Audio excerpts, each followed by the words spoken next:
যদি ফেল করা ছাত্রদের পাশ করানো হয় তাহলে কি করা উচিত? এটাও তো কাইন্ড অফ দুর্নীতি, তাই না?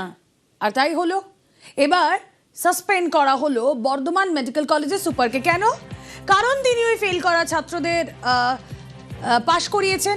বদলি করা হলো, মাফ করবেন, বর্ধমান মেডিকেলের এমএসভিপি তাপস ঘোষের বদলি। তার বিরুদ্ধে অভিযোগ তিনি ফেল করা ছাত্রদের পাশ করিয়েছেন। ফেল করা ছাত্রদের পাশ করানোর অভিযোগে তাকে বদলি করা হলো বর্ধমান মেডিকেলের মেডিকেল সুপার। অধ্যাপককে হুমকি দিয়ে নাম্বার বাড়ানোর অভিযোগ, আর সেই অভিযোগেই মেডিকেল সুপারের বদলি। তাপস ঘোষকে কোচবিহার এমজেএন কলেজে বদলি করা হলো।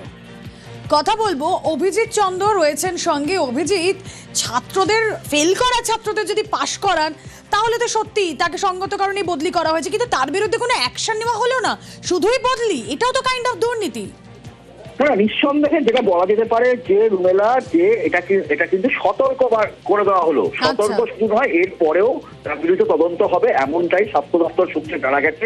প্রাথমিকভাবে এই বর্ধমান মেডিকেল কলেজের সুপার তাপস ঘোষ তাকে বদলি করা হলো, এবং তাকে বদলি করা হলো অন্য কোনো মেডিকেল কলেজের সুপার নয়, কোচবিহার এমজেএন কলেজের অ্যানাটমি বিভাগের অধ্যাপক হিসাবে।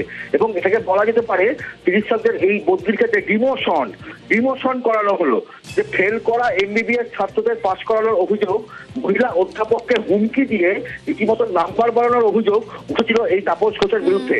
ফলে এক প্রকার ডিমোশন, এবং তাকে বর্ধমান মেডিকেল কলেজের সুপার পদ থেকে সরিয়ে কোচবিহার এমজেএন কলেজে পাঠানো হলো।